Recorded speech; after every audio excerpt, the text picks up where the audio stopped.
May the Lord reward you for your deeds, and may you have a full reward from the Lord, the God of Israel, under whose wings you have come for refuge. Book of Ruth, chapter 2, verse 12. നിന്റെ പ്രവൃത്തികൾക്ക് കർത്താവ് പ്രതിഫലം നൽകും. നീ അഭയം പ്രാപിച്ചിരിക്കുന്ന ഇസ്രായേലിന്റെ ദൈവമായ കർത്താവ് നിന്നെ സമൃദ്ധമായി അനുഗ്രഹിക്കും. റൂത്തിന്റെ പുസ്തകം 2-ാം അധ്യായം 12-ാം തിരുവചനം. സ്നേഹം നിറഞ്ഞവരെ, വലിയ പുസ്തകങ്ങൾക്കിടയിൽ നമ്മൾ കാണുന്ന ഒരു ചെറിയ പുസ്തകമാണ്, അല്ലെങ്കിൽ വലിയ അധ്യായങ്ങളും 2 പ്രാവശ്യം ആവർത്തിക്കപ്പെടുന്ന സാമുവേലിന്റെ ഈ പുസ്തകങ്ങളുടെ മുൻപായിട്ട് ന്യായാധിപരുടെ പുസ്തകങ്ങൾക്ക് ശേഷം വരുന്ന ഈ റൂത്തിന്റെ പുസ്തകം വായിക്കുകയും ധ്യാനിക്കുകയും ചെയ്യുമ്പോൾ ദൈവത്തിൻ്റെ ഒരു വലിയ കരുണയും അനന്തപരിപാലനയും ഒക്കെ ധ്യാനിക്കാനായിട്ടുള്ള എനിക്ക് ഏറെ ഇഷ്ടപ്പെട്ട ഒരു പുസ്തകവും കൂടിയാണ് റൂത്തിന്റെ പുസ്തകം, അല്ലെങ്കിൽ ബൈബിളിലെ റൂത്ത് എന്ന ഭാഗം വളരെ ഇഷ്ടപ്പെട്ട ഒരു കാര്യമാണ്.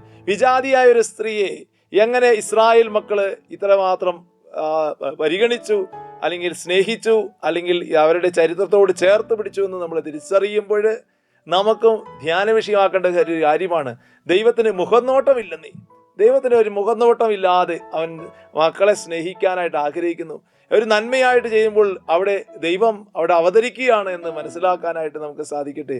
അതുകൊണ്ട് നന്മയോട് ചേർന്ന് നിൽക്കുന്ന മകളോട് ചേർന്ന് നിൽക്കുമ്പോൾ, റൂത്ത് എന്ന ആ സ്ത്രീയോട് നമുക്ക് ചേർന്ന് നിൽക്കുമ്പോൾ, പ്രിയപ്പെട്ടവരെ, ദാവീദിന്റെ ഗ്രാൻഡ് മദറായിട്ട് വരുന്ന ആ റൂത്തിനെ നമുക്ക് ഹൃദയപൂർവ്വം നമുക്ക് സ്വീകരിക്കാം. ഈ വചനത്തിന്റെ വലിയ അനുഗ്രഹം നമുക്കും സ്വീകരിക്കാം. പ്രവൃത്തികൾ കർത്താവ് പ്രതിഫലം നൽകും. നിന്റെ പ്രവൃത്തികൾക്ക് പ്രതിഫലം നൽകും. പ്രിയപ്പെട്ടവരെ, നന്മ ചെയ്തിട്ട് ആരും നശിച്ചു പോയിട്ടില്ല എന്നുള്ള തിരിച്ചറിവുണ്ടാകട്ടെ. പലപ്പോഴും താൽക്കാലികമായ ചില കോട്ടങ്ങളൊക്കെ കാണുമ്പോഴേക്കും നമ്മൾ പലരും തെറ്റിദ്ധരിക്കാറുണ്ട്, ഞാനില്ലാത്ത നന്മ ചെയ്തിട്ടാണ് ഇങ്ങനെ സംഭവിച്ചത്. ഇല്ല, ഒരിക്കലും ദൈവം അങ്ങനെ അനുവദിക്കുന്ന ഒരു ദൈവമല്ല. നമ്മുടെ യോഗ്യതകൾക്കനുസരിച്ച്, നമ്മുടെ നന്മകൾക്കനുസരിച്ച് പ്രതിഫലം നൽകുന്ന ദൈവം കൂടെയുണ്ടെന്ന് ഇന്നത്തെ വചനം നമ്മെ ഓർമ്മിപ്പിക്കുന്നു. നമുക്ക് ആ നന്മ ചെയ്തു തന്നെ വളരാം, തുടരാം.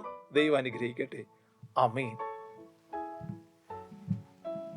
ഈശോ സാന്നിധ്യത്തിലേക്ക് ചേർന്നത് കൊണ്ട് നമ്മളുടെ എല്ലാ നന്മയുടെ പ്രവൃത്തി ചെയ്യാനുള്ള എല്ലാ കൃപാവരത്തിനായിട്ട് ആഗ്രഹിച്ച് പ്രാർത്ഥിക്കാം.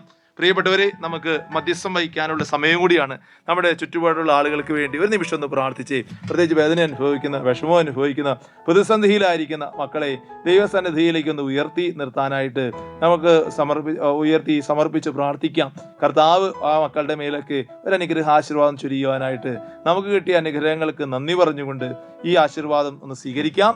നമ്മുടെ കർത്താവ് ശംസിയുടെ കൃപയും പിതാവായതിന്റെ സ്നേഹവും പരിശുദ്ധാത്മാവിന്റെ സഹവാസവും വിശുദ്ധ കുരിശിന്റെ സംരക്ഷണവും തിരക്തന്റെ സംരക്ഷണവും നമുക്ക് ലഭിക്കുമാറാകട്ടെ, ഇപ്പോഴും എപ്പോഴും എന്നേക്കും.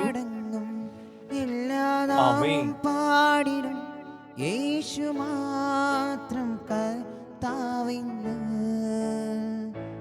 എല്ലാ മുട്ടും മടങ്ങും, എല്ലാ നാവും പാടിടും.